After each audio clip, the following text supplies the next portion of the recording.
Imagine a world where the most unexpected person holds the key to your happiness. What if everything you thought you knew about love, family, and wealth was about to be shattered by a simple act of kindness? Get ready to uncover a secret so profound, it will change lives forever. Don't forget to subscribe to the channel, like this video, and leave a comment below sharing your first thoughts. Chapter 1. A Glimmer of Hope.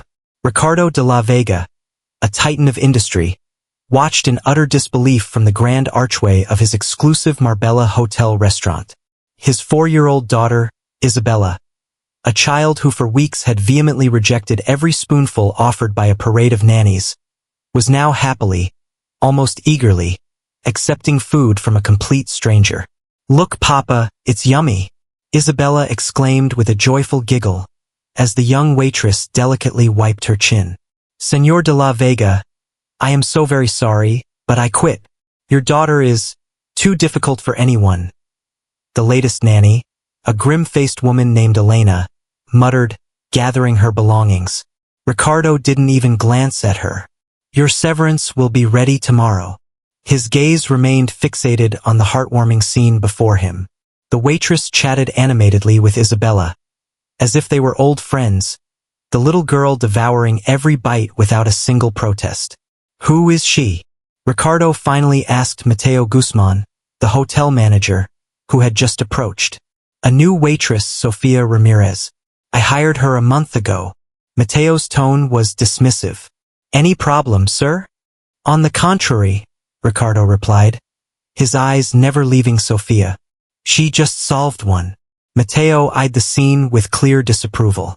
Sofia was supposed to be serving tables 7 to 12, not playing nanny. "I'll speak with her immediately." "No," Ricardo interjected, stopping him.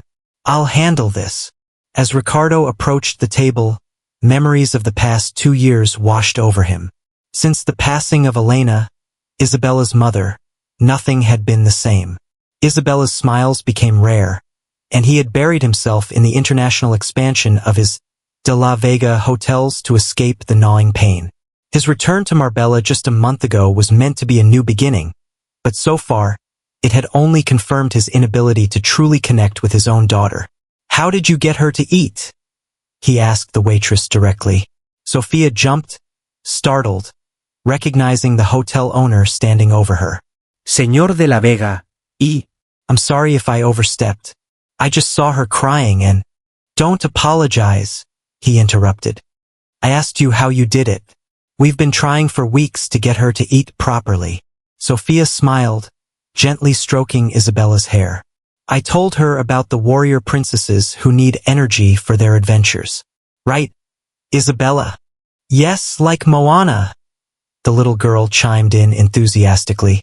Ricardo watched his daughter, recognizing a joy he hadn't seen in her for a long time. Sofia stood up, clearly uncomfortable under her boss's penetrating gaze. "I should get back to work, sir." "Of course," Ricardo replied. But before he could add anything else, Mateo reappeared. "Señorita Ramirez, I need a word with you." His tone was severe. "Now." Sofia nodded and followed Mateo towards the kitchen, while Ricardo remained with Isabella, who, surprisingly, began to protest. "I want Sofia to feed me, not you." That very afternoon, Ricardo was in the presidential suite, reviewing contracts, when he received a call from reception. "Señor de la Vega, there's a young woman in the lobby insisting on saying goodbye to your daughter. She says her name is Sofia Ramirez." Ricardo frowned. "Goodbye? Send her up, please." Minutes later, Sofia entered the suite nervously. Isabella, who was playing in a corner, immediately ran to her. "Sofia, let's play." "Hello, my princess." Sofia replied with a sad smile, bending down to hug her. "I just came to say goodbye." Ricardo approached, confused. "Goodbye? What are you talking about?" "Señor Guzman fired me this afternoon," Sofia explained, unable to hide her distress. "He said I abandoned my duties and—" "He fired you for helping my daughter?" Ricardo interrupted, his voice a mix of disbelief and anger. "It was the rules, Señor de la Vega. I shouldn't have left my post." Ricardo watched as Isabella clung to Sophia's leg, refusing to let go. 2 months of interviews with professional nannies hadn't achieved what this young woman managed in minutes. "Do you have experience with children?" he asked abruptly. "I looked after my 3 younger siblings since I was 12, she replied simply. "My mother worked long hours." Ricardo nodded, making an impulsive decision that contradicted his usual business caution. "I'll offer you double your salary to be Isabella's temporary nanny." Sophia stared at him dumbfounded. "Señor de la Vega, I don't have certifications or... Do you have something better?" he interrupted, pointing to Isabella, who was smiling, still clinging to Sophia. "My daughter trusts you. That's worth more than any certificate." Sophia seemed to hesitate, biting her lower lip as she mentally calculated. "My mother is ill," she finally confessed. "She needs expensive treatments, and I was saving up for. The hotel's medical insurance will cover you as a direct employee," Ricardo added, "and we can discuss an advance for urgent treatments." Sophia's eyes welled up briefly before she regained her composure. "I accept, Señor de la Vega, but I need it to be clear that this is temporary."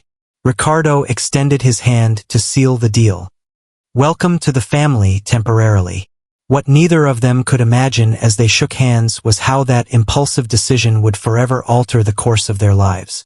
Chapter 2. A New Recipe for Family. 2 weeks later, the presidential suite of the Hotel Mirador de los Andes had transformed. Ricardo watched from the hallway as Sofia and Isabella prepared cookies in the small integrated kitchen. "Now we flatten the dough, like this," Sofia explained, guiding Isabella's small hands. "Like Play-Doh, but this one you can eat. Papa can try," Isabella asked, noticing her father's presence. Ricardo, surprised to be discovered, entered with a hint of shyness. "Only if you let me help a little. Put this on first." Sofia handed him an apron with a giraffe print, identical to Isabella's. "Kitchen rules apply to everyone, even billionaires." Ricardo took the apron with an awkward smile. "In this kitchen, I'm just an apprentice, right?" "Yes, I know more than you, Papa," Isabella exclaimed proudly, showing him how to knead. For the next few minutes, Ricardo found himself following instructions from his little daughter, who authoritatively repeated Sofia's teachings. When they finally put the cookies in the oven, he realized he had spent more time playing with Isabella in those 2 hours than in the past 6 months combined. "You have flour on your nose?" Sofia pointed out, suppressing a smile.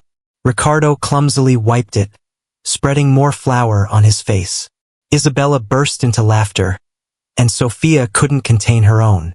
"Let me help you," she offered, approaching with a damp napkin. The brief contact created a moment of tension that they both quickly disguised. "Thank you for all of this," Ricardo murmured. "I haven't seen her this happy since." "You don't have to thank me," Sofia interrupted. "It's my job. We both know it goes beyond a simple job," he insisted. Before they could continue the conversation, Ricardo's phone rang. It was Mateo, reminding him of the meeting with the Japanese investors. "I have to go," he announced with clear frustration. "I'm sorry, Isabella. Papa has to work." The girl's smile instantly vanished. Ricardo knelt to hug her. "We'll save cookies for dinner, right?" Sofia suggested, intervening. "We could all have dinner together as a family." The word family hung in the air. Ricardo nodded before leaving, feeling a strange mix of gratitude and guilt.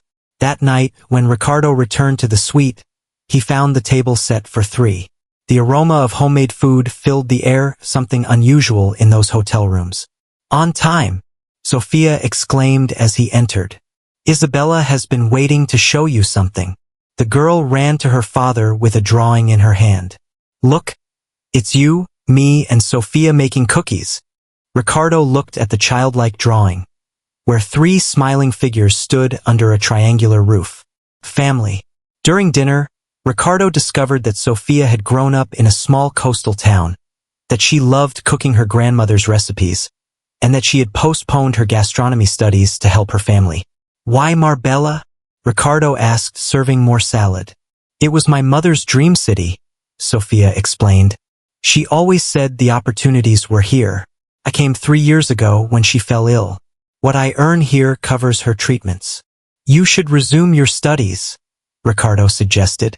Someday, she replied with a resigned smile. My responsibilities come first. After putting Isabella to bed, Ricardo found Sophia tidying the kitchen. You should rest.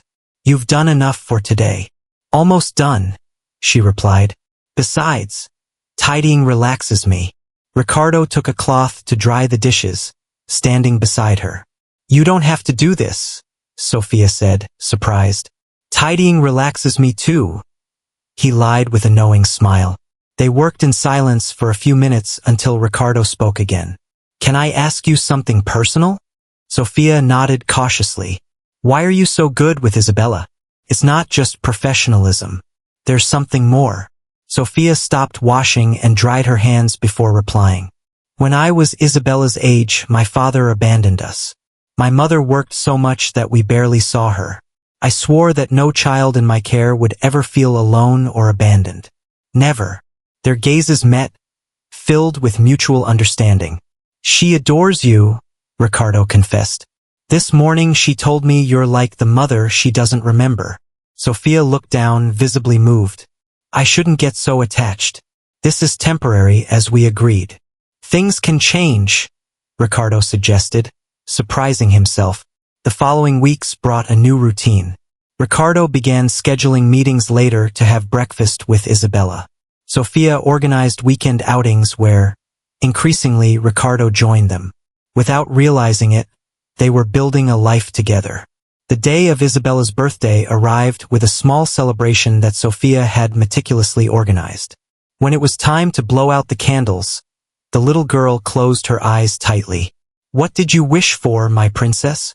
Ricardo asked afterwards.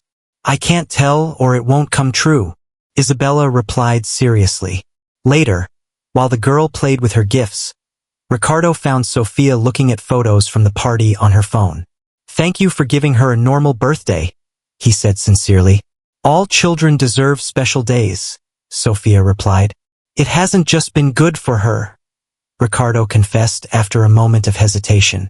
Since you arrived, this hotel room feels like a home, she completed. Ricardo nodded, unable to express how this young woman had illuminated spaces that had been in shadow for years. Before he could say more, Isabella approached, drowsy. Sophia, will you tell me a bedtime story? Of course, my princess, Sophia replied, picking her up. I love you, Mama, Isabella murmured, resting her head on Sophia's shoulder. A deep silence followed those words. Sophia looked at Ricardo, expecting discomfort or reproach, but found only a calm gaze and a slight smile. Let's go to sleep, little one, Sophia finally said, taking Isabella without daring to comment on what had happened. That night, Ricardo remained for a long time contemplating the city from the terrace of his suite. For the first time in 2 years, the memory of Elena brought not only pain, but also gratitude for the time shared, and although he would never admit it aloud, he wondered if the heart could, after all, open itself to a second chance. The morning sun illuminated the de la Vega family estate on the outskirts of Marbella. Ricardo watched from the terrace as Sophia and Isabella planted flowers in the garden, their laughter reaching him like a forgotten melody. You look different, commented Matteo, who had arrived to discuss the latest details of the hotel's expansion. Almost happy. Ricardo smiled faintly, without taking his eyes off the garden. Perhaps I am. And does it have something to do with the waitress turned nanny? Matteo's tone held a barely disguised hint of disdain. Her name is Sophia, Ricardo corrected firmly. And yes, she and Isabella have reminded me that there's life beyond work. Matteo placed his coffee cup on the table with a sharp thud. I've known you since university, Ricardo. After Elena, you swore never to get involved with anyone again. What makes you think an uneducated waitress understands your world? Don't speak of what you don't know. Ricardo's voice hardened. Sophia has more intelligence and warmth than many of the educated people I know. I'm just worried about you, friend. Matteo raised his hands in a conciliatory gesture. I don't want to see you make mistakes out of loneliness. Before Ricardo could respond, Isabella ran onto the terrace. "Papa, come see the seeds we planted." Ricardo immediately stood up, relieved by the interruption. "Sorry, Matteo. Duty calls," he said, taking his daughter's hand. "We'll finish this conversation another day." As he walked away, he didn't see the calculating look Matteo directed towards Sofia, who waited in the garden, oblivious to the conversation. That afternoon, after a family lunch, Isabella fell asleep watching a movie. Ricardo found Sofia in the kitchen preparing lemonade. "Do you always cook when you're nervous?" he asked, leaning against the doorframe. Sofia gave a small jump, startled. "Am I that obvious?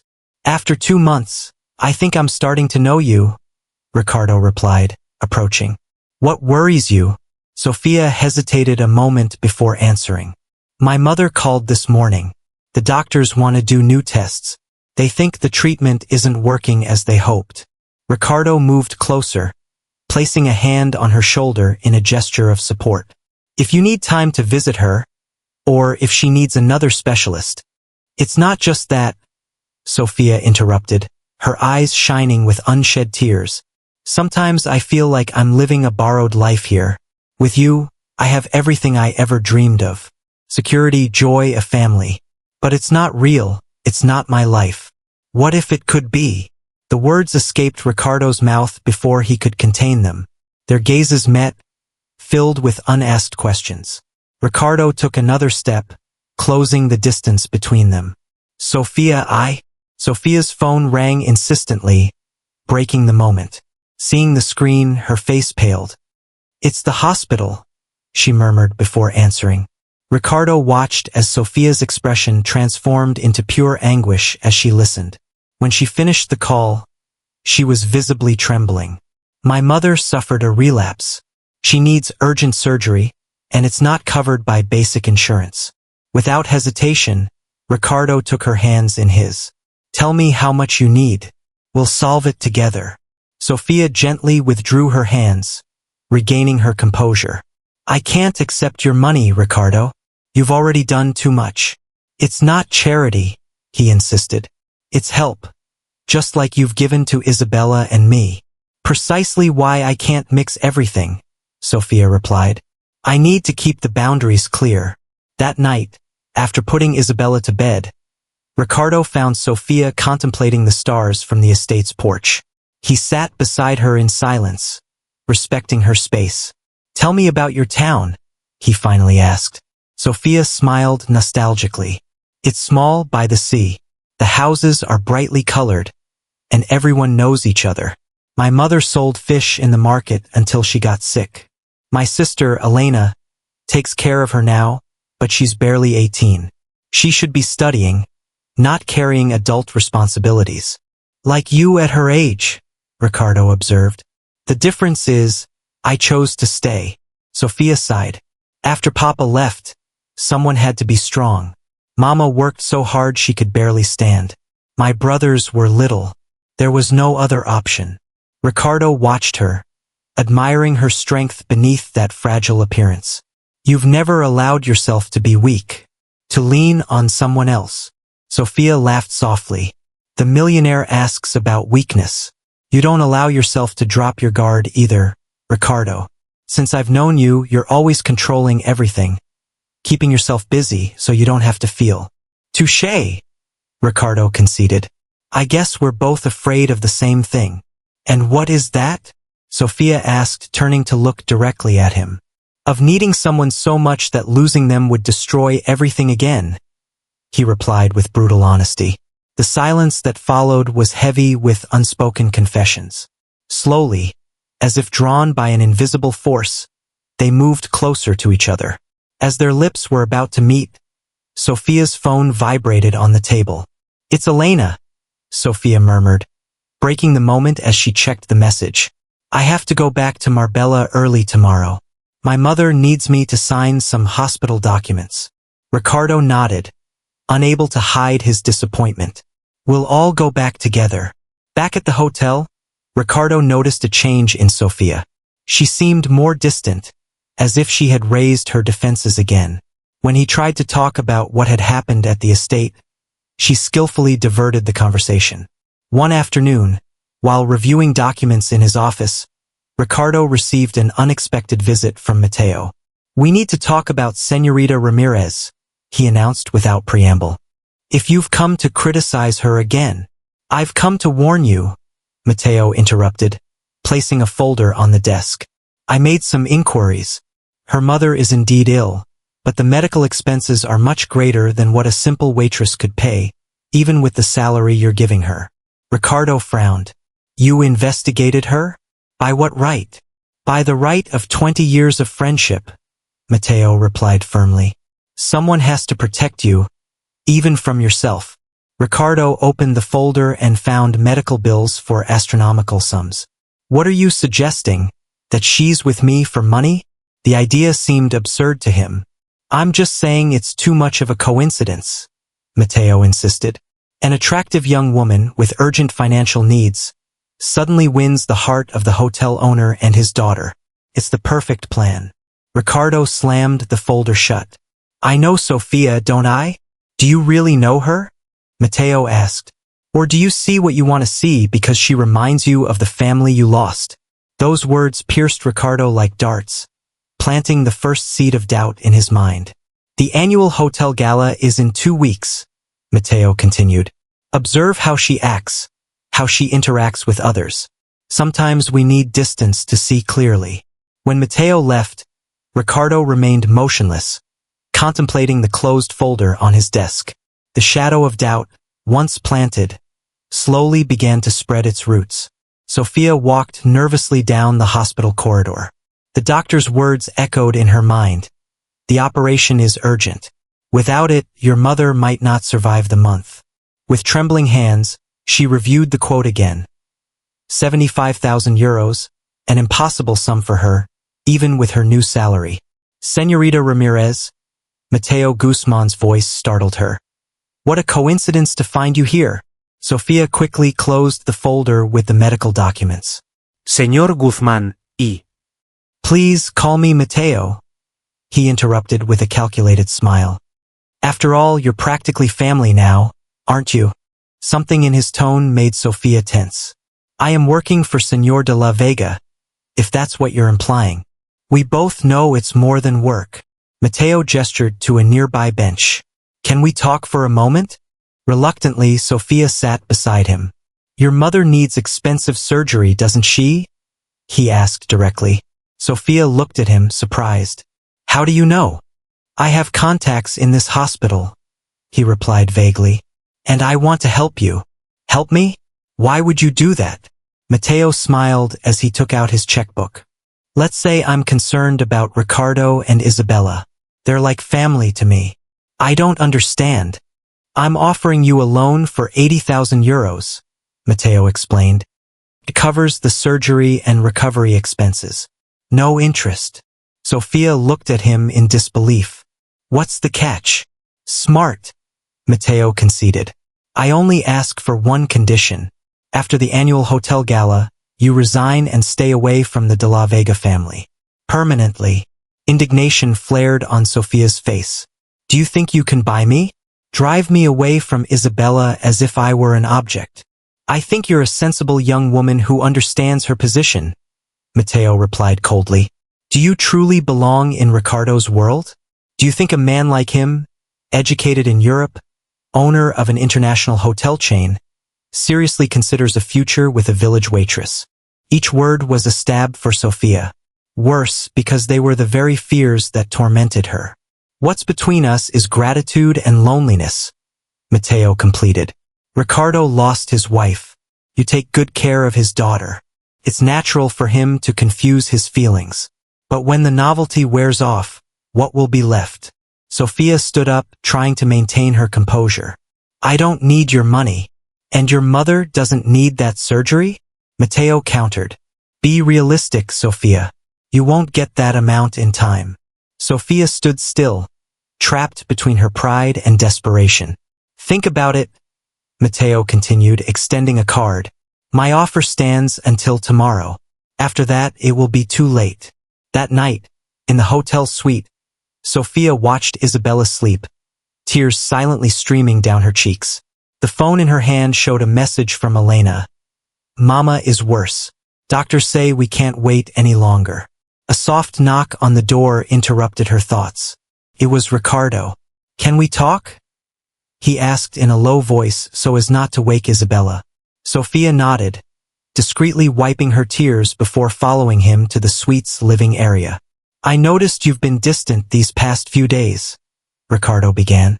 Ever since we returned from the estate, something changed.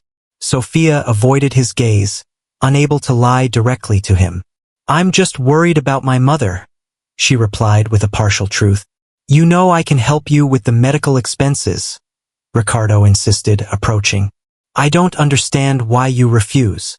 Because I don't want to owe anyone anything? Sophia replied, more harshly than she intended. I don't want anyone to think I approached you out of self-interest. Ricardo stepped back, surprised by her tone. Think? Who thinks that? Sophia bit her lip, realizing her mistake. No one. I'm sorry. I'm exhausted. Ricardo observed her intensely, as if trying to decipher something hidden in her words. Is there something you're not telling me? No, Sophia lied, hating herself for doing so. It's just tiredness and worry. The annual gala is this Saturday, Ricardo commented, seemingly changing the subject. I'd like you to accompany me. As Isabella's nanny? Sophia asked, confused. As my guest, Ricardo corrected, taking her hand. I want everyone to meet the woman who brought light back into our lives. Sophia's heart sank. This was exactly what Matteo had predicted, Ricardo officially introducing her just before she had to disappear. I don't belong in that world, Ricardo. You belong in my world, he insisted. And it's time everyone knew it. After the conversation, Sophia couldn't sleep. At 4 a.m, she made a heartbreaking decision. With trembling hands, she dialed Matteo's number. I accept your deal, she said without greeting. But with one condition. I'll stay with Isabella until after the gala. I want to say a proper goodbye. You're doing the right thing, Matteo replied. I'll see you in my office at 8 to sign the agreement and give you the check. When she hung up, Sophia allowed herself to cry in silence, hugging herself. For the first time in her life, she had chosen her family over her heart. The morning of the gala, Sophia signed a document promising to distance herself from the De La Vega family in exchange for the money for her mother's operation. Each signature was like a knife in her soul. A pleasure doing business with you, Matteo smiled, handing her the check. I knew you were a sensible girl. Sophia put the check away without looking at it. There's nothing sensible about this, she replied coldly. It's an act of desperation, and you know it. Call it what you want, Matteo replied. But in a few months, when your mother is recovered, you'll understand that I did everyone a favor. As she left the office, Sophia unexpectedly ran into Ricardo in the hallway. His face reflected confusion and something darker. Suspicion. What were you doing in Matteo's office? He asked directly. I needed to ask him something about the gala protocol, Sophia improvised. Ricardo studied her for a moment, his eyes reflecting doubt. That's curious. Matteo showed me your mother's medical bills yesterday. Enormous amounts. Sophia's heart raced. He investigated you? She asked, indignant. He says he worries about us, Ricardo replied in a neutral tone. Is there anything I should know, Sophia? The temptation to confess everything was immense, but the memory of the newly signed agreement stopped her. Only that tonight will be special, she replied, forcing a smile. And that Isabella and I are waiting for you for lunch. That night, the main ballroom of the Hotel Mirador de los Andes glittered. Marbella's business elite gathered for the annual gala, an event that had become a tradition under Ricardo's direction. Sophia, wearing a simple yet elegant black dress borrowed from the head of reception, watched everything from a corner. This would be her first and last gala. Tomorrow, she would disappear from the De La Vega family's life forever. You look beautiful, Ricardo's voice startled her. Thank you, she replied nervously. You look very good too. Ricardo gently took her arm. Come, I want to introduce you to some people. For the next hour, Sophia was introduced as a special friend to Ricardo's partners, businessmen, and friends. The initial discomfort gradually dissipated as she discovered she could hold interesting conversations with people she would never have met under other circumstances. Everything changed when Mateo approached with a glass of champagne. "Ricardo, the Nakagawas are asking for you," he informed with false cordiality. "They're considering the Tokyo expansion." "I'll be back in a moment," Ricardo promised Sophia before walking away. Mateo smiled, satisfied. "Enjoying your last hours as Cinderella?" "Don't talk to me," Sophia replied through clenched teeth. "Just make sure you leave before midnight," Mateo continued, ignoring her comment. "Oh, and Ricardo already has certain suspicions about your intentions. I showed him some interesting evidence." Before Sophia could respond, Ricardo returned.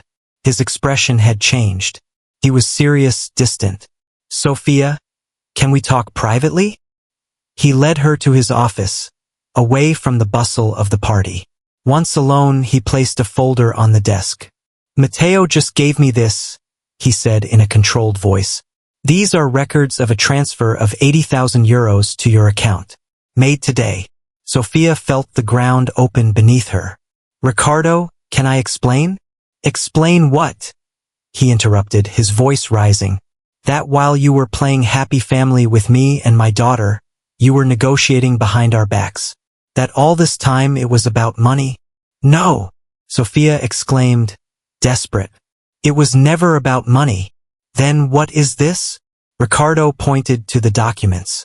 "A charity gift from my manager to my nanny? It's a loan for my mother's operation," Sophia confessed, tears threatening to spill. "She could die without that surgery. I offered you help many times," Ricardo recalled, hurt. "Why go to Mateo in secret?" The moment of truth had come. Sophia took a breath. "Because he set a condition that you would never set." "What condition?" Ricardo's voice was barely a whisper. "That I disappear from your lives after the gala," Sophia replied, tears streaming freely down her cheeks. "That I never see Isabella again. Or you." A sepulchral silence followed her confession. Ricardo looked at her as if she were a stranger. "And you accepted?" he finally asked. "My mother is dying," Sophia replied in a broken voice. "What other option did I have?" Ricardo ran a hand over his face, visibly affected. "You always had the option to trust me, to tell me the truth. Mateo made me see that I don't belong in your world," Sophia confessed. "And maybe he's right. Maybe this was just a borrowed dream. So it all ends here," Ricardo concluded bitterly. "A contract fulfilled. The nanny leaves. The check is cashed." The words hit Sophia like slaps. "It wasn't like that, Ricardo. What I felt, what I feel for Isabella and for you, is real." "I don't know what's real with you anymore," he replied, heading for the door. "Pack your things tonight. Tomorrow I want you gone." When Ricardo left, leaving her alone in the office, Sophia collapsed onto a chair. Everything was over. The dream had turned into a nightmare. What would you do in Sophia's shoes? Would you have accepted Mateo's deal or trusted Ricardo? Share your thoughts in the comments. And if you're enjoying this story, please give it a thumbs up and subscribe for more emotional journeys. That night, while Isabella slept oblivious to everything, Sophia wrote a goodbye letter illustrated with small drawings. She explained that she had to take care of her own sick mother, just as she had taken care of Isabella. She promised she would always carry the little warrior princess in her heart. With dawn, Sophia left the Hotel Mirador de los Andes, carrying only what she had brought months ago. A worn suitcase filled with simple clothes, and a heart now broken into 1,000 pieces. Summer gave way to autumn in Marbella. 3 months had passed since Sophia's departure, and the Hotel Mirador de los Andes had returned to its usual efficiency, though without the soul everyone secretly missed. Ricardo watched from his office window as the rain fell over the city. On his desk, ignored, contracts and financial reports piled up. Beside them, a crumpled drawing by Isabella showed 3 figures holding hands: Papa, me, and Sophia. A knock on the door interrupted his thoughts. It was Blanca, the new nanny, with a worried expression. Señor de la Vega, I'm sorry, but I need to speak with you about Isabella. Did something happen to her? He asked, alarmed. Physically, she's fine, but Blanca hesitated. She hasn't wanted to talk to anyone for 3 days. She just stares out the window, hugging that stuffed unicorn the previous señorita gave her. Ricardo sighed heavily. This was the 4th nanny in 3 months. None of them managed to connect with Isabella like Sofia had. Where is she now? In the suite, sir. She didn't want to come down for breakfast. Again. Ricardo grabbed his jacket and headed for the elevator. On his way, he crossed paths with Mateo, who since the gala had been promoted to Director of International Operations. Everything good with the new Tokyo contract? Mateo asked professionally. It's cancelled, Ricardo replied dryly. How? We worked months on that negotiation. I worked months, Ricardo corrected. And I'm no longer interested in expanding the business so much. I need time for my daughter. Mateo observed him with feigned concern. Are you still affected by the Waitress thing? I thought you'd gotten over it. Ricardo stared at him without answering and continued on his way. Words had long been superfluous between them. In the suite, he found Isabella exactly as Blanca had described. Sitting by the window, hugging the purple unicorn Sofia had given her for her birthday. Princess, he called softly. Aren't you hungry? Isabella shook her head without looking at him. Do you want to tell me what's wrong? He insisted, sitting next to her. I want to see Sofia, the girl finally replied in a weak voice. She promised she would always be with me. Ricardo's heart ached. He had been so focused on his own pain and betrayal that he had minimized the impact on Isabella. Sometimes people have to leave even if they don't want to, he tried to explain. Sofia had to take care of her mother. Do you remember her letter? But I need her too, Isabella exclaimed with sudden intensity. She was like my mama. Why do all mamas leave? Ricardo hugged his daughter as she cried. Unable to offer answers he didn't even have himself. That afternoon, Ricardo canceled all his meetings and took Isabella to the park. As he watched her play without her usual enthusiasm, he made a decision he had postponed. It was time to visit Elena's grave. The cemetery was quiet under the gentle drizzle. Ricardo and Isabella walked in silence until they reached the white marble headstone. Hello, my love, Ricardo murmured, placing a bouquet of lilies. I'm sorry for not coming sooner. Isabella left a small painted stone on the grave, as Sofia had taught her they did in her town to remember loved ones. Mama is in heaven, right? Isabella asked. Yes, princess. And she watches over us from up there? Always, Ricardo replied, a lump in his throat. Then why can't she send Sofia back to us? The child's logic hit Ricardo with unexpected force. He had no answer for that. All he knew was that since Sofia's departure, his and Isabella's lives had reverted to the dark days after Elena's death. The next day, Ricardo had a scheduled visit to the Hospital San Rafael for the hotel's annual donation. He usually sent Mateo for these events, but this time he decided to attend personally, needing to distract himself from his thoughts. As he toured the facilities with the medical director, something unexpected happened. Passing by a room, he heard a familiar voice that made him stop dead in his tracks. And I am so grateful to you, doctor. I will always tell my daughter that you and Señor de la Vega saved my life. Ricardo peered discreetly. An older woman, about 55, with features strikingly similar to Sofia's, chatted animatedly with a doctor. Do you know the patient? The director asked, noticing his interest. I'm not sure, Ricardo replied, confused. Who is she? Teresa Ramirez. A miraculous case. She arrived with advanced cancer that required specialized surgery. Her daughter got the money just in time. The surname confirmed Ricardo's suspicions. Can I speak with her for a moment? Of course, the director replied.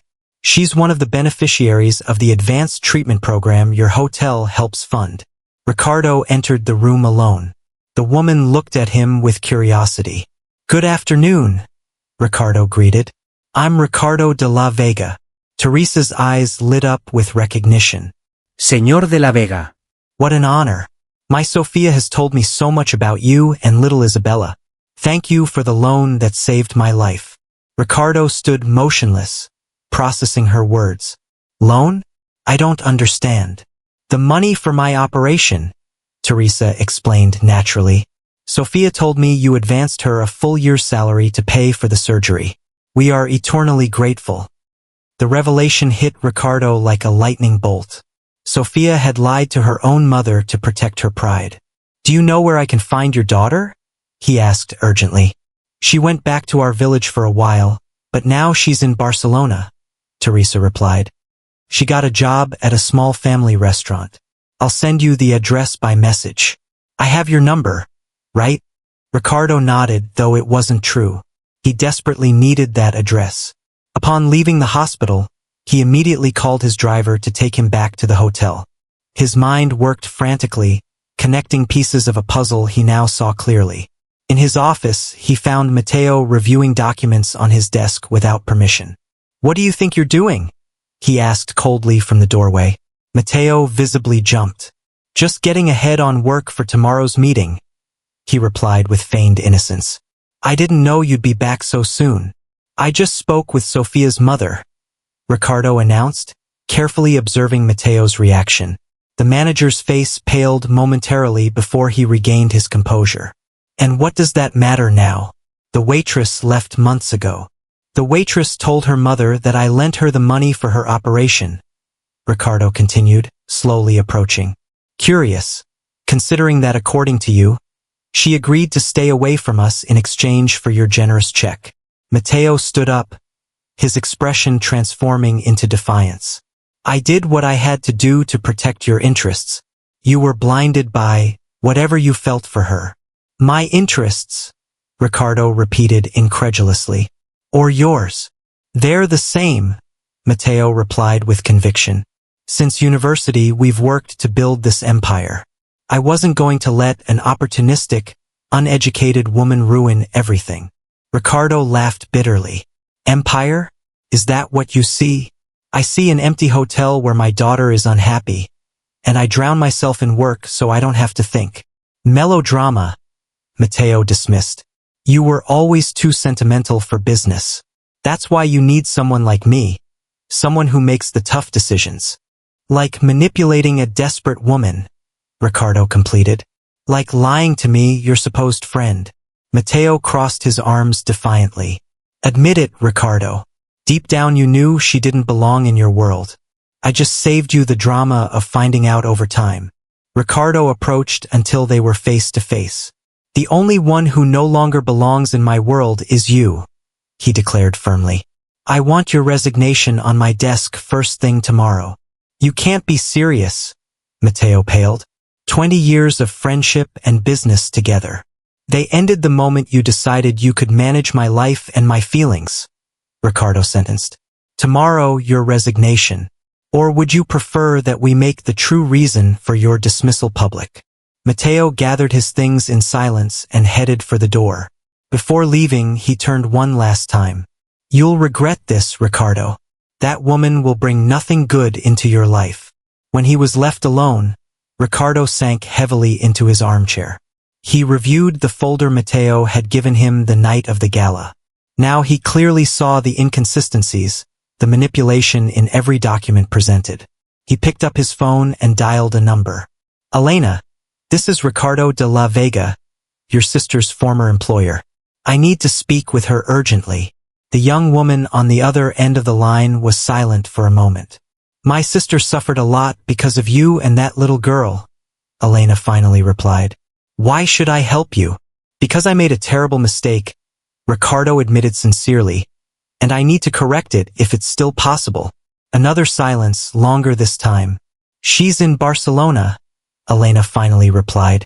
She works at a family restaurant called La Cocina de Alma, in the Gracia neighborhood.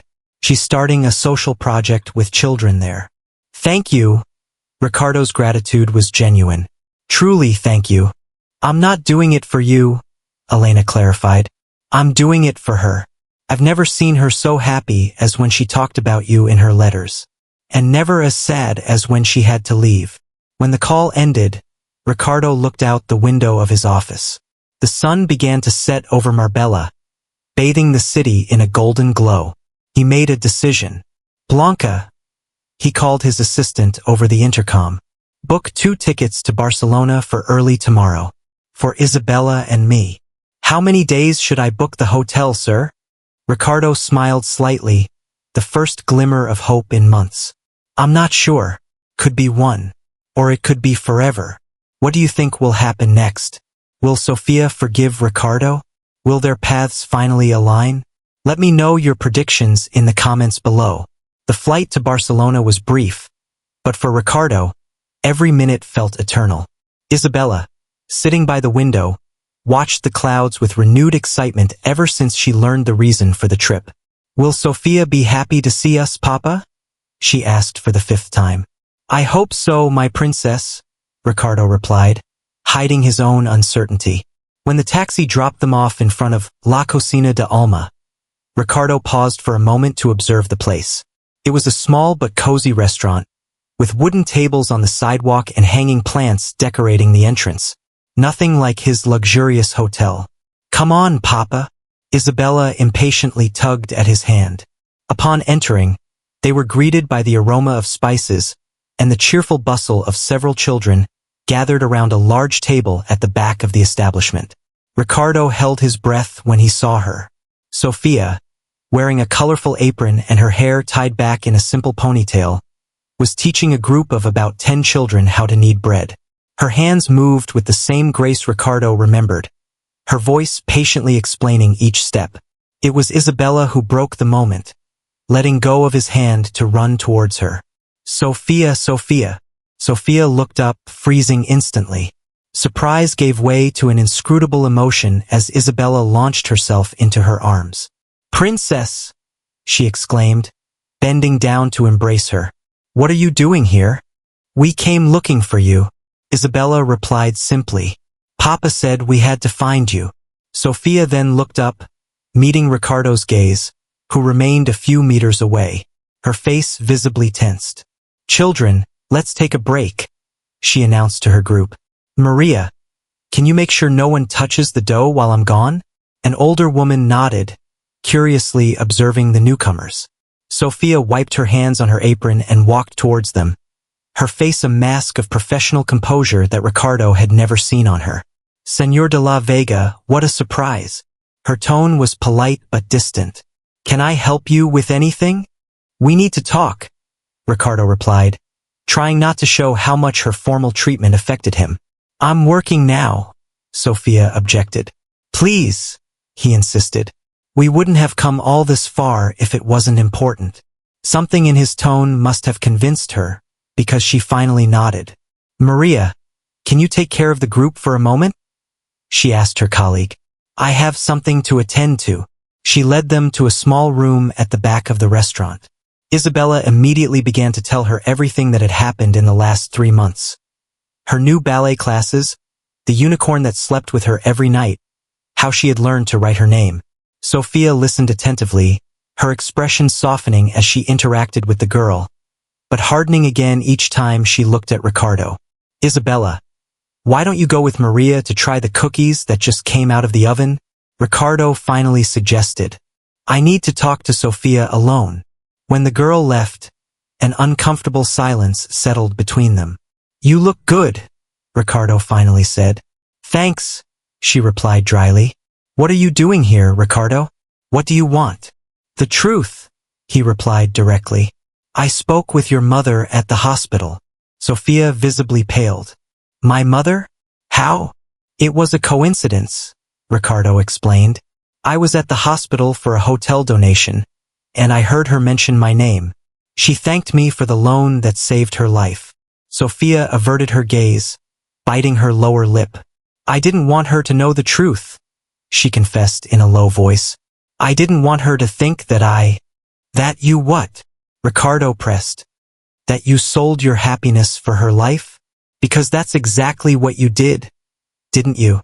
I did what I had to do, Sofia replied firmly. My mother is alive. That's all that matters. Ricardo moved closer, closing the distance between them. What Mateo did to you matters too. What I did to you by not trusting you. It doesn't matter anymore. Sophia tried to maintain her composure. I built a new life here. I'm fine. Are you happy? Ricardo asked directly. The question caught her off guard. I have a good job.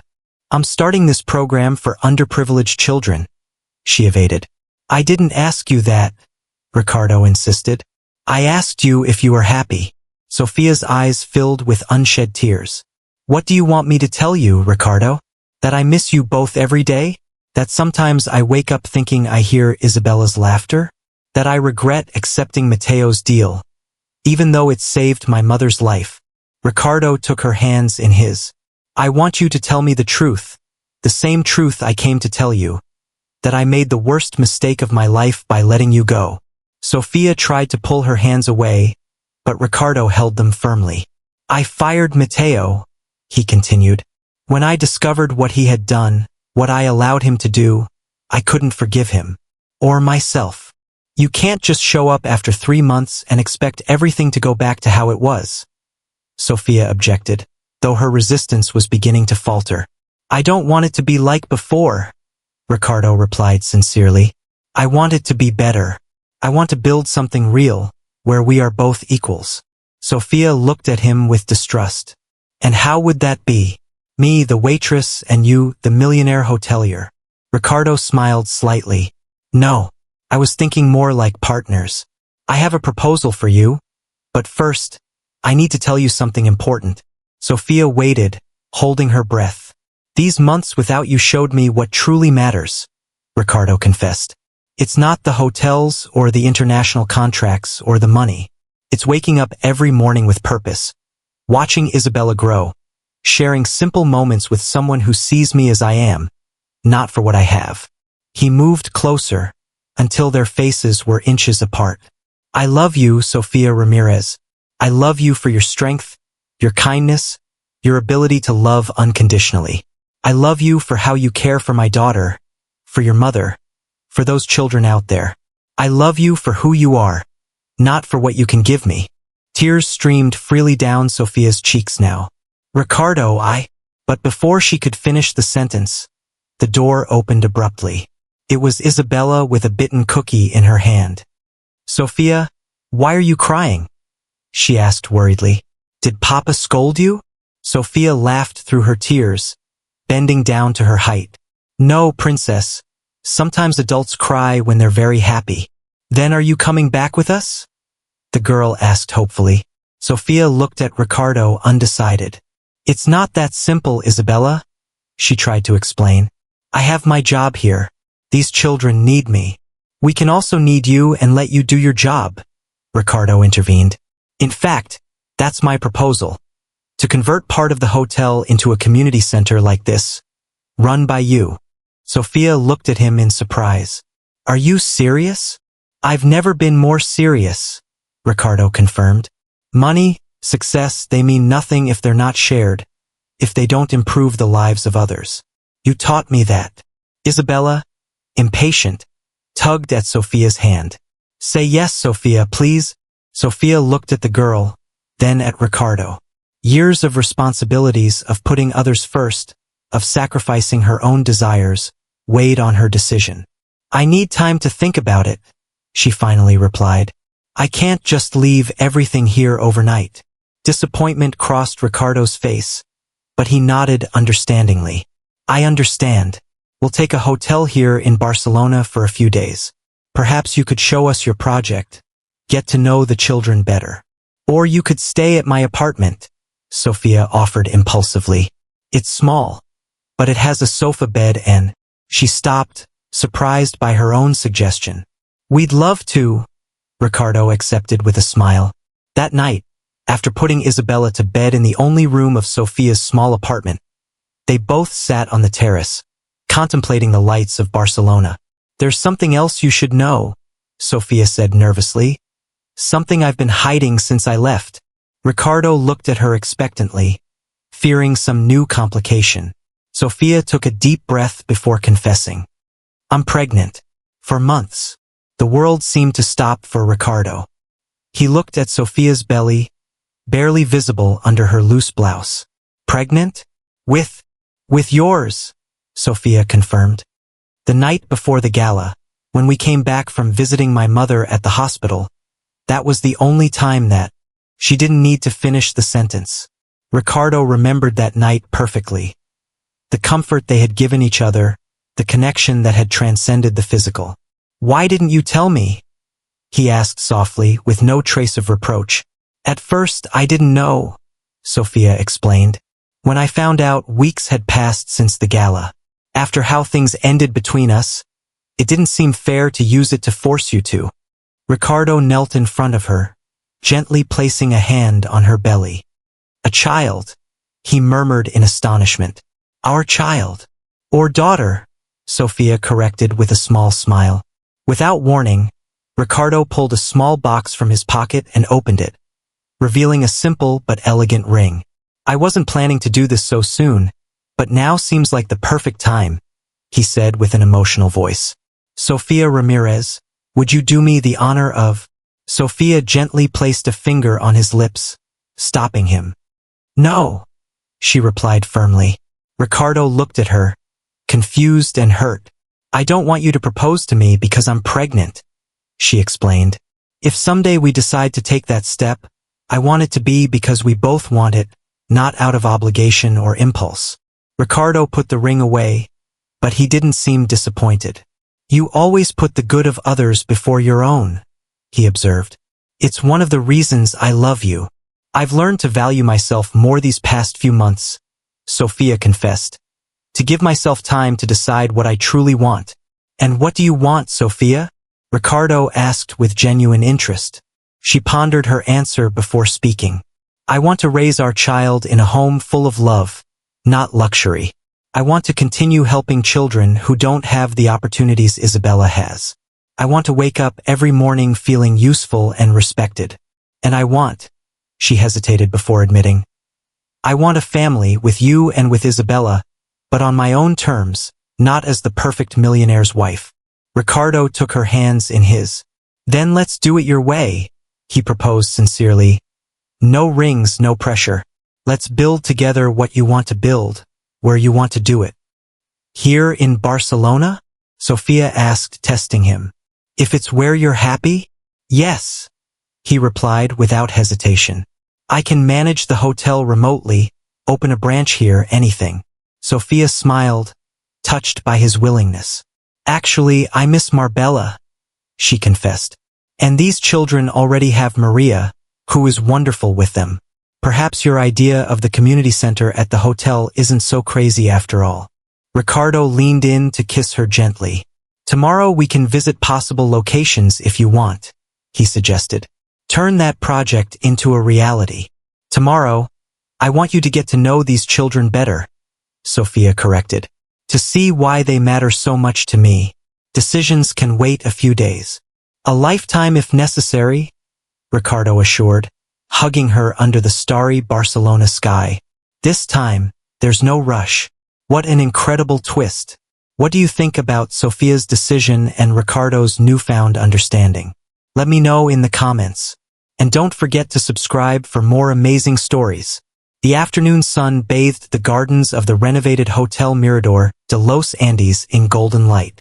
The area that was once an exclusive conference hall now buzzed with the activity of children's laughter and the occasional cry of a baby. Careful with that piñata, Sophia warned as she adjusted a birthday hat on Mateo's head, who was celebrating his first birthday. The little boy, with dark curls and his mother's expressive eyes, tried to reach for the colorful decorations hanging over the table. He's identical to you, commented Elena, who had traveled from the coast for the celebration. Same stubborn temper. Sophia smiled, wiping some cake from her son's cheek. In that, he's more like his father. Ricardo never takes no for an answer. As if summoned, Ricardo appeared in the garden, carrying Isabella on his shoulders. The girl, now 5 years old, laughed delightedly, holding a star-shaped balloon. Sophia, Isabella called. Papa says it's almost cake time. Tell your father that patience is a virtue, Sophia replied with a knowing smile. Ricardo put Isabella down and approached to kiss Sophia briefly. The guests are delighted with the tour of the family center, he commented proudly. The mayor says she wants to implement similar programs in other districts. The Mirador Family Center had opened 6 months prior, occupying an entire wing of the hotel. Under Sophia's direction, it offered educational programs, nutritional support, and art workshops for working families in the area. What began as a personal project had become a model of social responsibility recognized throughout the city. By the way, Ricardo added, lowering his voice, I just saw Matteo at the entrance. Sophia tensed momentarily. Did you invite him? Not exactly, Ricardo replied.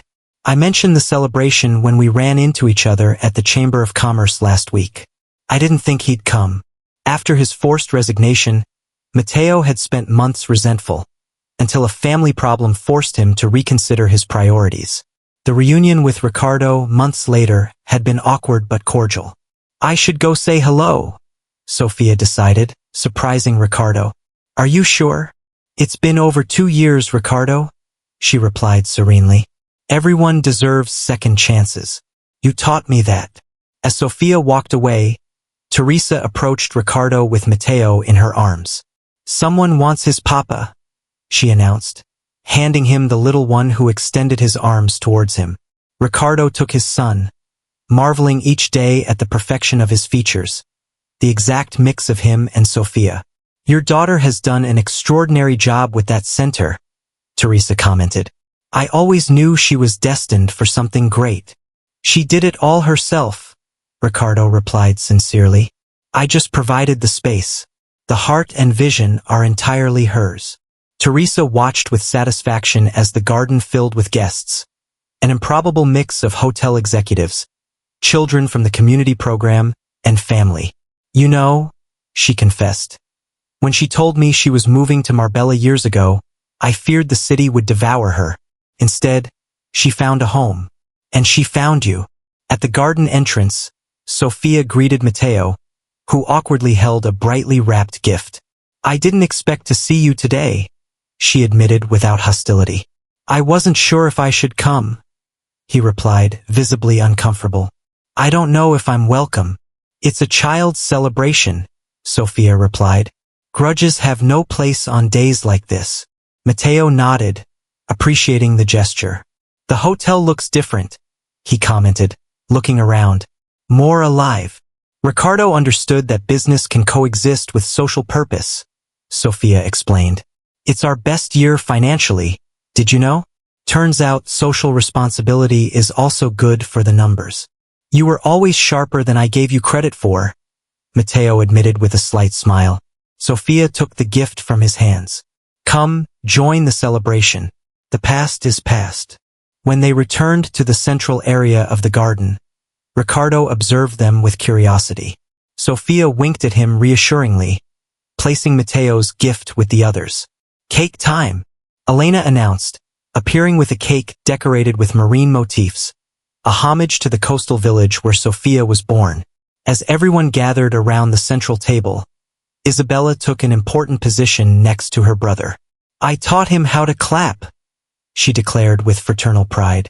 Look, claps for Matteo. The little one responded with enthusiastic, though uncoordinated, claps, causing general laughter. Ricardo put an arm around Sophia's waist as they watched their children. Happy? He asked softly. More than that, she replied, leaning on his shoulder. At peace.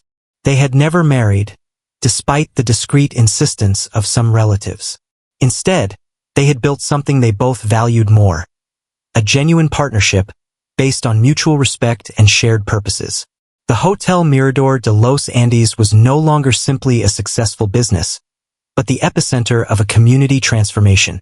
Ricardo had reduced his international travel to be present in his children's daily lives. Sophia had found a balance between her passion for helping others and her own family, finally feeling part of something bigger without sacrificing her identity. After everyone sang happy birthday, and Isabella helped her brother blow out the candle, the guests dispersed back into the garden. Ricardo noticed Sophia thoughtfully observing the Marbella skyline. "What are you thinking about?" he asked, approaching. "How life changes," she replied. 3 years ago, I was a waitress in this hotel, without imagining everything that would come next. Ricardo took her hand, intertwining his fingers with hers. "If someone had told me then that the waitress who fed my daughter would completely change our lives, I wouldn't have believed it." "Do you regret anything?" Sophia asked. "Only doubting you," he replied sincerely. "Everything else, even the difficult moments, brought us here." The sky began to turn orange as the last guests left. Teresa offered to take the children to the suite for their nightly bath, giving them a moment of peace. Sophia and Ricardo remained in the garden, slowly gathering the remnants of the celebration without any hurry. "I found this among Isabella's things this morning," Sophia commented, pulling a folded paper from her pocket. "It's the drawing she made the day we met. She kept it all this time." Ricardo looked at the childlike image. 3 figures under a triangular roof. Family. "She saw before us what we could be," he reflected. "Children have that clarity that adults lose," Sophia replied. "They see what's essential." When they finished tidying up, they went up together to the family suite. Teresa had already put the children to bed. Isabella slept, hugging her purple unicorn, while Matteo rested peacefully in his crib. Ricardo found Sophia standing between both rooms, watching them sleep with a serene expression. He approached silently, hugging her from behind. "Thank you," he whispered in her ear. "For what?" she asked, leaning against his chest. "For teaching me that there's always room to love again, even when we think it's impossible." Sophia turned in his arms to face him. "Turns out the millionaire had a lot to learn from the waitress," she joked softly. "And I'm still learning every day," he replied before kissing her. The moon rose over Marbella, gently illuminating the room where a family, formed against all odds, finally rested complete and at peace. The millionaire had found something more valuable than all his possessions. A love not measured in figures, but in shared moments and dreams built together, day after day. Thank you for joining us on this incredible journey. What was your favorite moment in Sophia and Ricardo's story? Share it in the comments below. And if you want to keep exploring fascinating tales, make sure to subscribe and hit that notification bell so you don't miss our next video.